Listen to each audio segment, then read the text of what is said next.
Na druhém místě v této třídě se umístil Meusel Rico.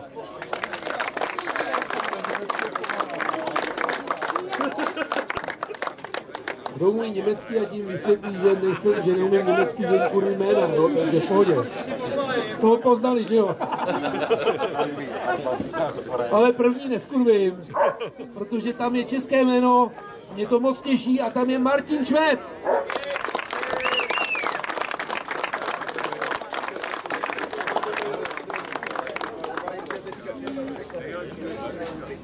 Tomu ta rychlost vyfoukali i kohouta na hlavě.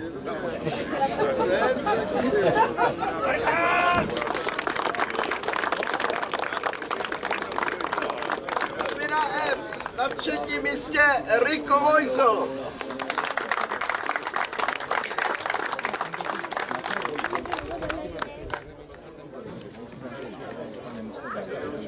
Na druhém místě Martin Švec.